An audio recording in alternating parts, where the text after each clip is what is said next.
En el video pudimos ver, pues en la letra, que era como una persona que estaba sufriendo porque no podía dejar de pecar. Ese video y la letra resume todo el devocional. Entonces, el título del devocional es: en tu lucha por la integridad, alguien estará enseñándote permanentemente.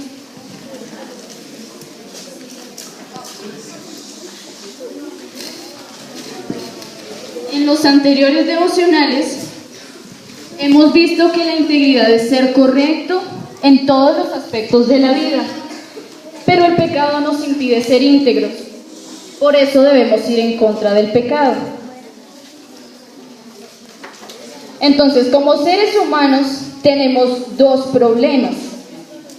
Primero, tenemos pecados, que son aquellos que podemos contar, como ayer mentí, ayer robé, ayer desobedecí a mis padres. Esos los podemos enumerar.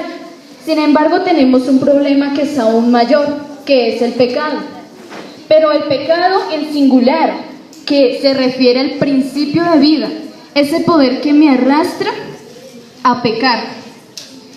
Este pecado lo heredé de Adán, y muchas personas no entienden cómo es que heredamos ese pecado. Para demostrarlo, profe Alba, ¿cuál es tu apellido? ¿Navas? Bien, ¿tú te lo pusiste o te lo pusieron? Te lo pusieron, obvio. Entonces, así funciona el pecado de Adán. Yo no me lo puse, la profe no se puso Navas, ella no vio un catálogo de posibles apellidos y escogió Navas. Se le fue puesto, así es el pecado de Adán. Ella heredó Navas de su papá de su abuelo. Yo heredé el pecado de Adán por mis antepasados que llegan hasta Adán, ¿sí? Entonces, los pecados en plural, que son los que puedo enumerar, necesitan perdón, ¿sí? O sea, yo pequé, digamos, hoy dije una mentira, entonces yo voy ante Dios y le pido perdón. Sin embargo, al día siguiente vuelvo a pecar diciendo mentiras. Ahí ya no estás ejerciendo su poder, los pecados, sino el pecado como singular. Ese poder de Adán que no me permite dejar de pecar, y ese solo necesita liberación. Pero no es un exorcismo, eso no es liberación del pecado. Ya veremos esa liberación más adelante.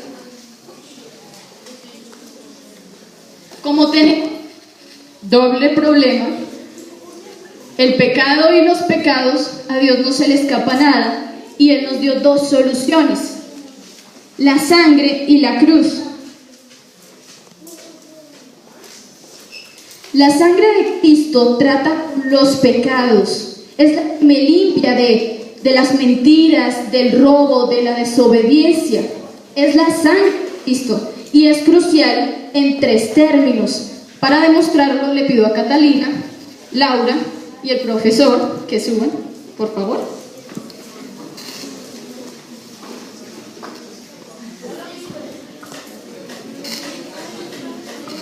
Entonces vamos a ver cómo actúa la sangre. El profesor Juan Pablo va a hacer la representación de Dios aquí. Laura va a hacer la representación de toda la humanidad y de Laura, obvio. Y Catalina, lastimosamente, serás el enemigo. Entonces, ¿cómo actúa la sangre en cuanto a Dios, la humanidad, o sea, los creyentes, claro, y el enemigo? Primero,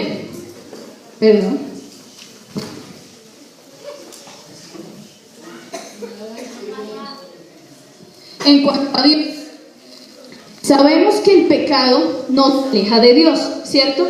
Entonces, tú y tú están separados, córranse. Bien, Dios es santo, totalmente santo, Él no admite pecado. Por lo tanto, le dice a Laura, que es la humanidad, todos están bajo pecado. Todos están bajo pecado. Exacto. Entonces, ahora, ¿cómo actúa la sangre en cuanto a Dios? Pues sencillamente, yo voy a ser de Jesús. Jesús murió en la cruz y se puso aquí. Y yo le dije a Dios, bueno, ella es pecadora, pero yo me entrego por ella, ¿sí? Por lo tanto, tú ya no me ves a mí. Ya no ves a Laura, ¿a quién ves? A Jesús. A Jesús. Bien, así actúa la sangre en cuanto a Dios. En cuanto al hombre, Laura, antes de que Jesús viniera a tu vida, arrodíllate. Gracias. Tú te sentías culpable por tus pecados. Entonces tú decías, he pecado. Y no había ninguna solución para ti, ¿cierto? Pero ¿cómo actúa la sangre en cuanto a la humanidad? Pues yo le digo, yo te he perdonado y te puedes acercar al Padre.